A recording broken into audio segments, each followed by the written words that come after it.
Halo kawan-kawan, hari ini kita hiking lagi di Pulau Odderøya di kota Kristiansand yang terletak di selatan Norwegia, di ujung selatan. Jadi Kristiansand ini kota pelabuhan di selatan Norwegia, salah satu pelabuhan penting. Dan sebagai pelabuhan penting, itu punya nilai sejarah. Maaf, saya sedikit masuk angin. Ini punya peran atau lebih tepat disebut nasib kali ya, pada zaman perang, terutama yang akan saya ceritakan hari ini tuh pada zaman Perang Dunia Kedua. Jadi kalau terus jauh ke sana naik kapal, kita bisa sampai di Denmark. Ini sampai zaman sekarang tuh ada kapal tuh jauh ya.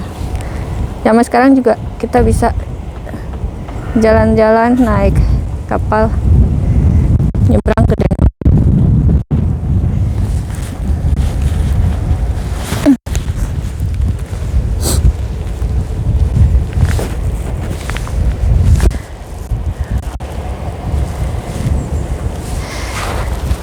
Tapi sekarang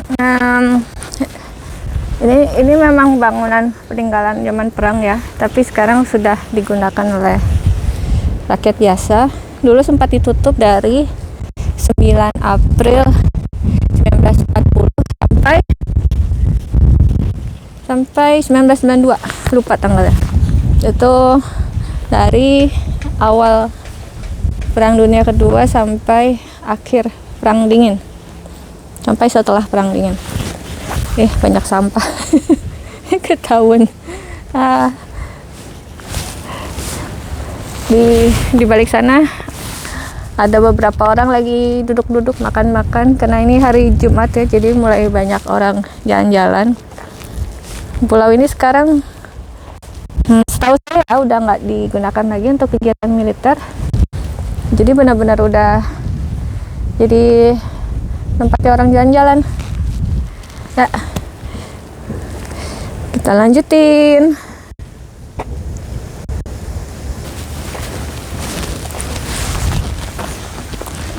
Kita coba apakah kita bisa masuk ke dalam bunkernya. Kayaknya bisa. Kita lihat ya. Serem.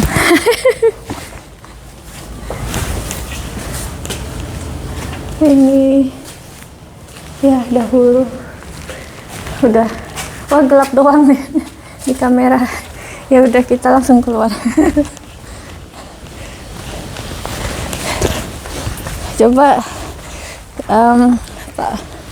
teman-teman ingat nggak waktu zaman pelajaran sekolah, atau mungkin waktu kuliah juga, kalau di kuliahnya ada pelajaran sejarah, ada ketika belajar tentang Perang Dunia Kedua, apakah kita sempat diajarkan tentang apa yang terjadi terhadap negara-negara Skandinavia? Saya nggak ingat sejujurnya dari pelajaran sekolah. Mungkin ada ya disebut, tapi tidak dibahas. Nah, karena di Kristiansand ini ada banyak peninggalan. Kadang-kadang kalau hiking di sini ketemu gitu. Saya jadi penasaran dan gali-gali, cari tahu lebih banyak tentang negara-negara Skandinavia pada Perang Dunia Kedua, terutama Norwegia tentu saja, karena saya lagi di Norwegia.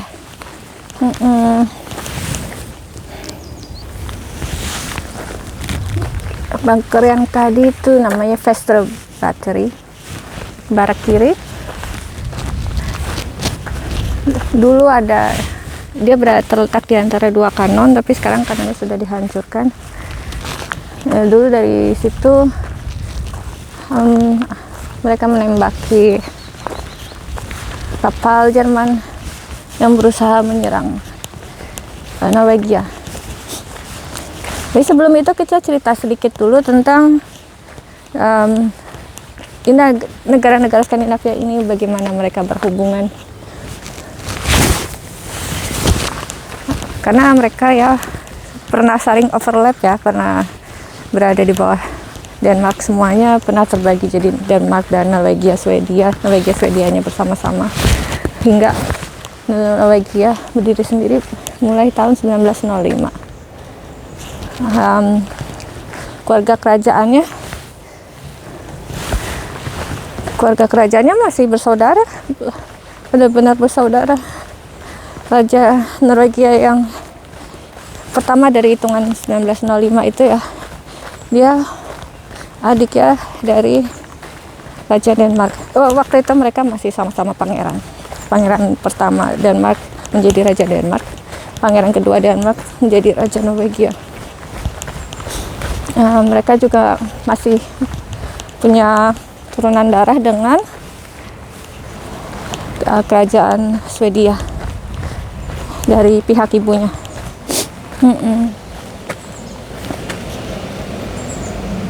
Nah, raja-raja yang tadi disebutkan itulah yang berperan dalam, yang memimpin Denmark dan Norwegia pada Perang Dunia Kedua.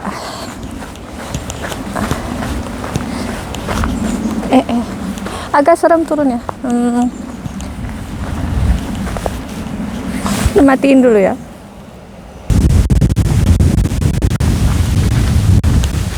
Itu mercusuar, tapi mungkin baru ya, atau lama tapi sudah direnovasi.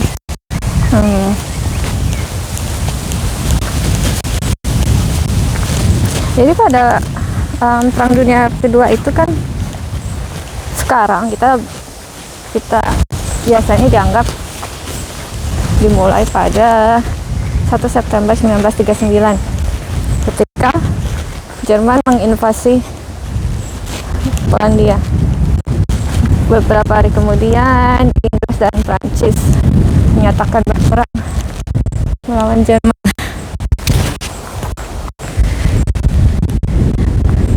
Tapi kan waktu akhir 39 awal 40 itu ya belum dianggap perang dunia kali ya.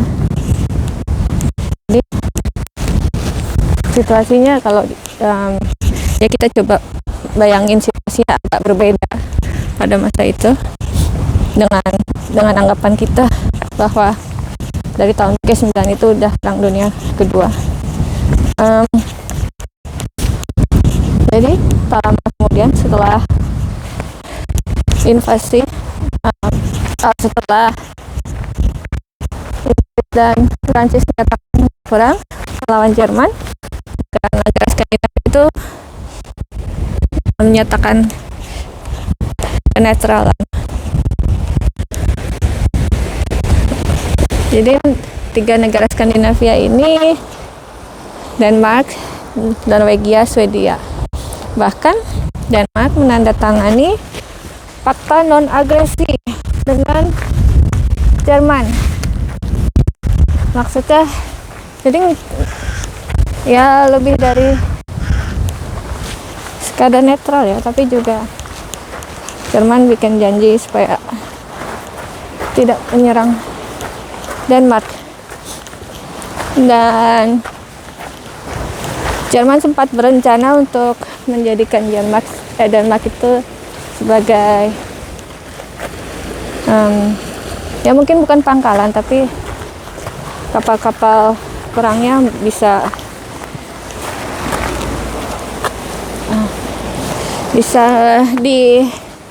berhenti di Denmark, bisa isi ulang ya, dan sebagainya. Dan ini perlu dimaklumi ya, karena Denmark ini kan berbatasan darat dengan Jerman. Selain itu juga kecil. Kalau Denmark diserang, ya bisa cepat luluh lantak. Oh, kita akan menuju bakteri yang lain. Kayaknya agak salah jalannya. Tadinya niatnya ke arah sini. Ya udah, kita jalan senyampe.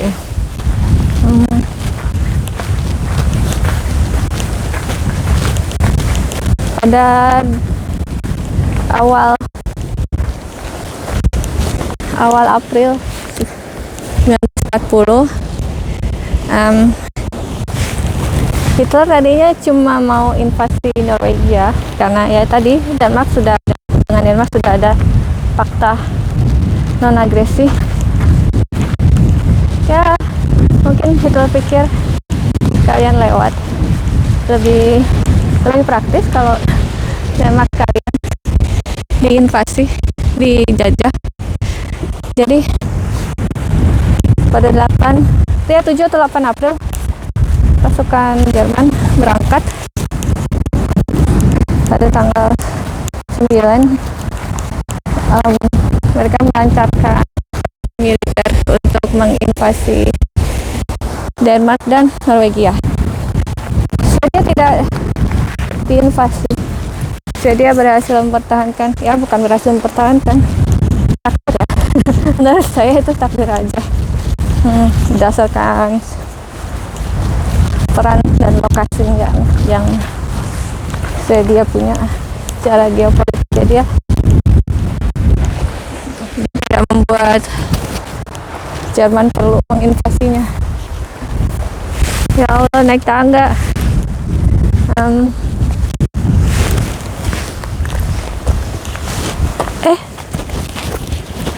Enggak, kirain copot. Maaf.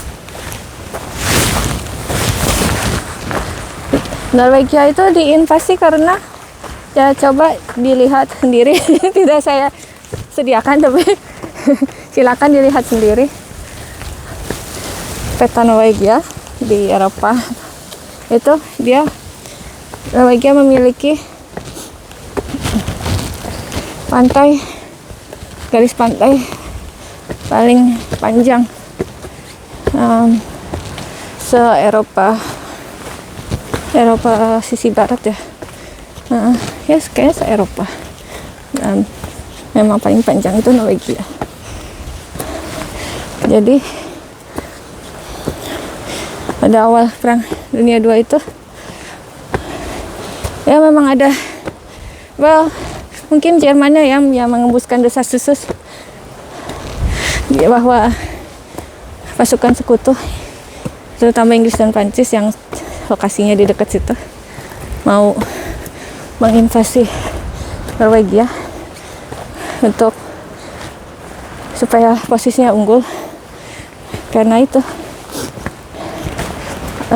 garis pantai sepanjang itu sangat berguna untuk operasi militer dan logistik untuk mengangkut berbagai sumber daya alam yang diperlukan, termasuk dan terutama biji besi yang dihasilkan oleh Swedia pada masa itu penghasil biji besi, mungkin sampai sekarang ya. Dan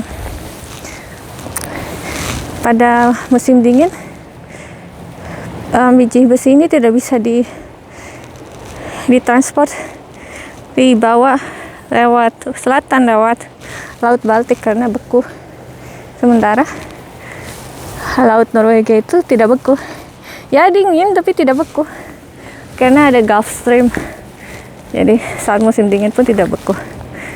Jadi biji besi dari Swedia itu dibawa dengan rel kereta api dulu ke utara. Itu nama kotanya Kiruna di Swedia. Lalu dari Kiruna ke Narvik ini di Norwegia. Jadi Kiruna dan Narvik ini zaman sekarang kalau nggak salah ya cuman 3 jam naik mobil.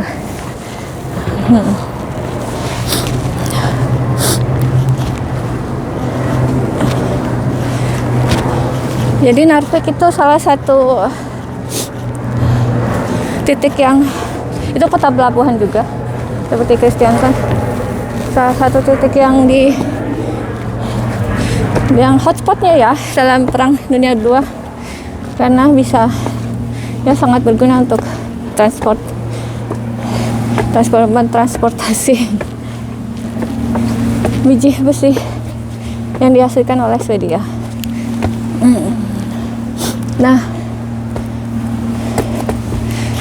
Nah, soal Narvik ini ada sendiri, ada filmnya di Netflix, ada, kalian bisa tonton bagaimana perjuangan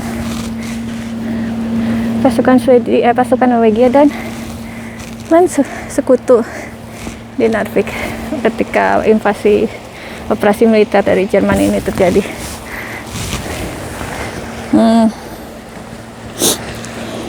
Jadi yang diserang nggak cuma Narvik, Oslo udah pasti karena rajanya di situ dan pemerintahan di situ. Selain itu ada kota-kota pelabuhan lain termasuk Kristiansand, Stavanger, Bergen, Trondheim. Ya, itu yang saya ingat. Dan memang itu kota-kota besar di di Norwegia. Besar untuk ukuran Norwegia ya. Istirahat dulu. Capek manjat. Jadi kota-kota yang tadi termasuk Kristiansand kecuali Narvik. Sayangnya direbut oleh Jerman dalam waktu cukup cepat ya, 24 jam. Narvik perlu 2 bulan. Ya itu betapa gigih perlawanannya, bisa ditonton di film.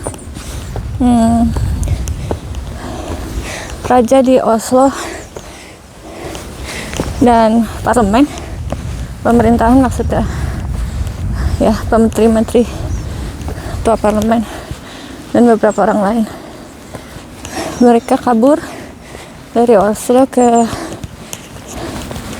kota kecil dia naik mobil ke utara Oslo, karena tadinya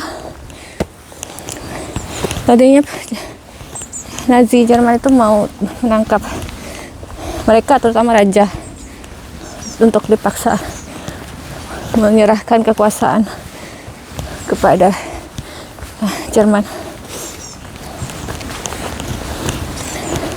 Tapi mereka kabur.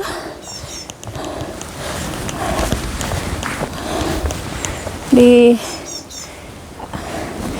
kota kecil di dekat Elverum itu sehingga saya lupa nama kota ya, tapi pertama-tama mereka ke Elverum lalu pergi lagi ke kota kecil lain di dekat situ. Duta besar Jerman untuk Norwegia datang ke situ minta bertemu raja, dan karena disuruh oleh Hitler jadi Hitler menyuruh si duta besar ini untuk bertemu 4 mata dengan raja, membujuk raja secara personal untuk bukan menyerahkan kekuasaan dalam arti menyerahkan mahkotanya ya, karena Norwegia kan bukan monarki absolut. Maksudnya adalah dengan menunjuk ketua partai ya, semacam partai Nazinya Norwegia. Itu nama ketuanya Quisling. Si duta besar Jerman ini mendesak raja untuk menandatangani penunjukan Quisling sebagai Perdana Menteri Norwegia. Raja Hakon, yang nama aslinya Pangeran Karl, sebagai raja dia namanya Raja Hakon. Dia menolak, meskipun si duta besar ini mengingatkan bahwa kalau dia menerima, dia bisa mencegah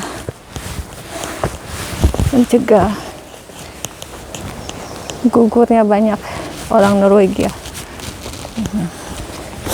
Tapi menurut raja, dia dipilih oleh rakyat Norwegia,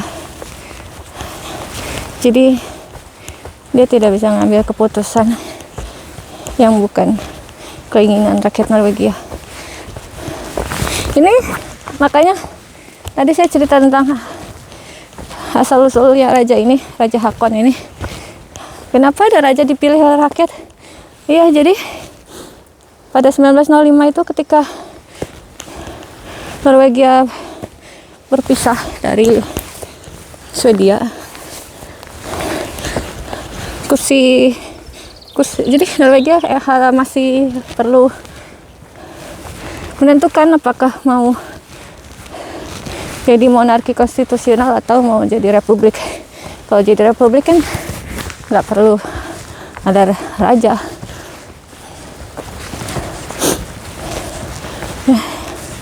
Jadi diadakan referendum apakah mereka mau jadi monarki atau mau jadi republik, dan 79% memilih jadi monarki. Dan dari beberapa kandidat pangeran di negara-negara tetangga,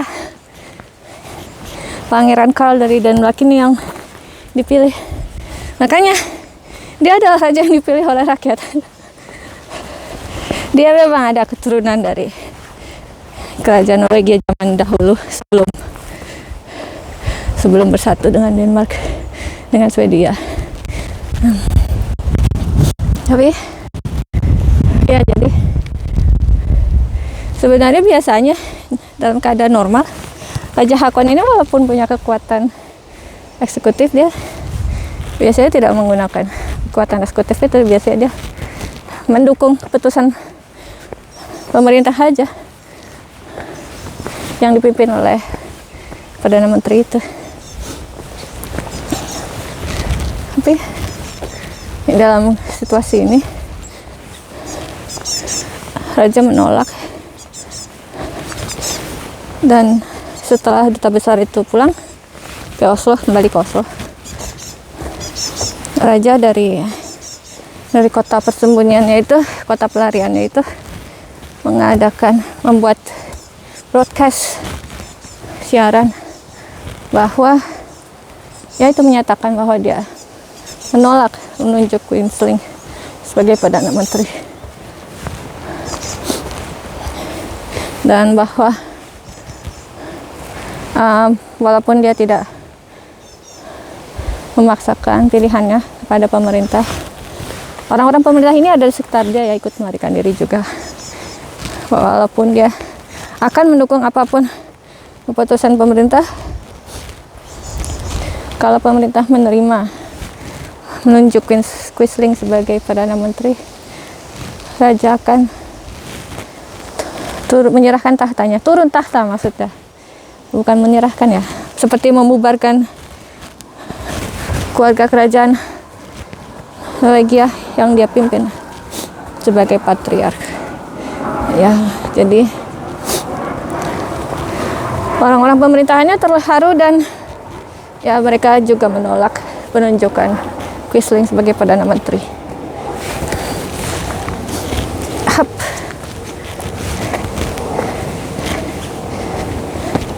Sehari kemudian, besoknya kota itu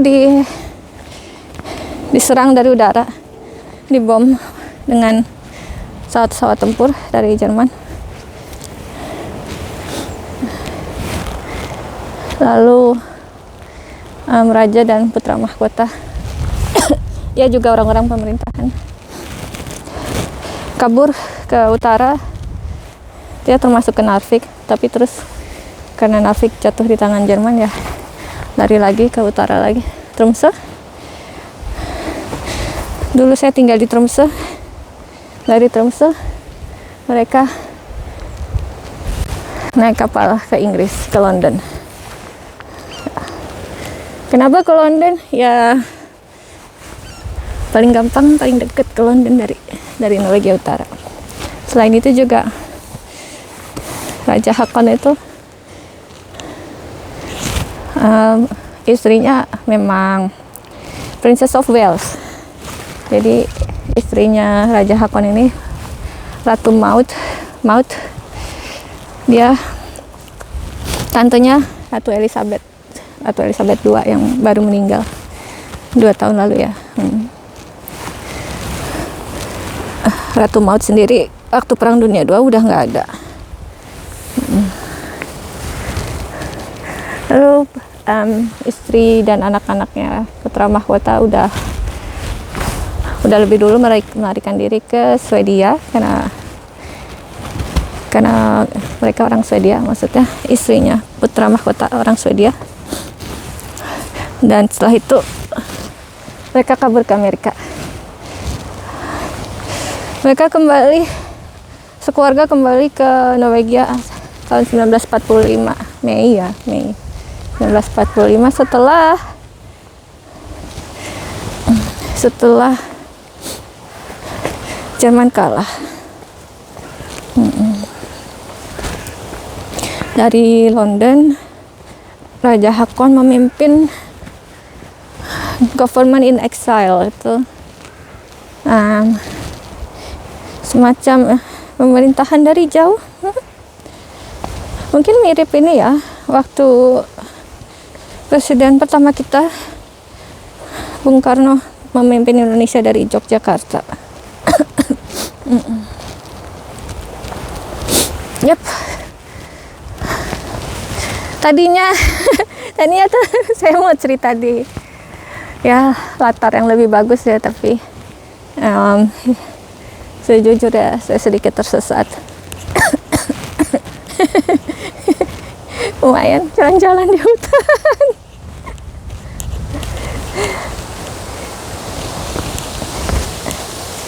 Ya, oh iya, cerita tentang raja tadi tuh ada di film The King's Choice.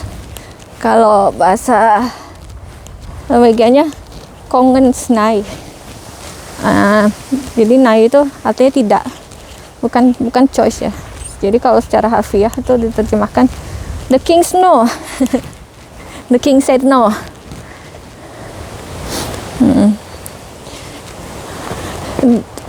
Itu film The King's Choice ini tidak ada di Netflix. Ya nggak tahu di region lain ya, kalau di sini sih nggak ada. Saya nontonnya di platform film lokal. Ya teman-teman bisa lihat sendiri, bisa Google sendiri The King's Choice itu bisa ditonton di platform apa.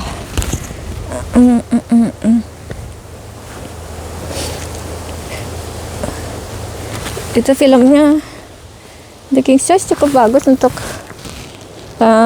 mengenal itu Raja Hakon dan putranya Pangeran Olaf yang kemudian menjadi Raja Olaf. Ada cucunya juga, Raja Harald, Pangeran Harald, dan sekarang jadi Raja Harald.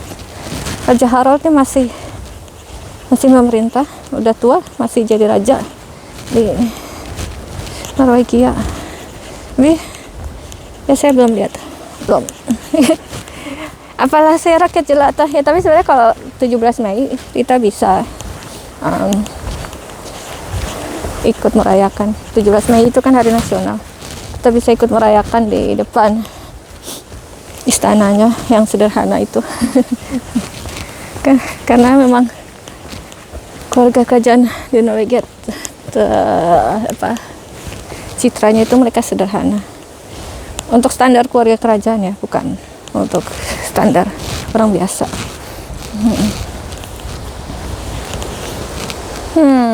Lewat sini. Apa ya bagian yang belum diceritain? Oh ya, bagian yang belum diceritakan adalah bagaimana Kristiansand ketika diserang.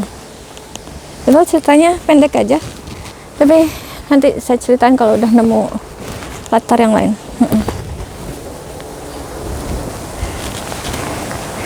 Ya, setelah dipikir-pikir ini sudah cukup panjang. Videonya udah cukup panjang dan lihat itu jalannya jauh. Jadi sepertinya saya akan bikin part 2 aja untuk cerita yang khusus tentang Kristiansand. Karena di tengah, nggak di tengah banget sih, tapi di sebenarnya di dekat Venstre Battery tadi, bunker yang tadi itu ada benteng, tapi ya saya salah belok lalu jalan terus sampai ke ujung pulau. Kapan-kapan lagi sambil saya cari informasi lagi tentang apa yang terjadi terhadap Kristiansand pada Perang Dunia Kedua, terutama pada operasi militer Jerman untuk menduduki Norwegia. Ya, sampai di sini dulu. Saya harus manjat dan harus lihat peta untuk meriksa saya ada di mana sekarang. Ya, dibilang tersesat juga enggak sih, ini kan cuma pulau kecil dan pulaunya di dekat pusat kota. Ya, sampai di sini. Sampai jumpa mungkin minggu depan. Dadah.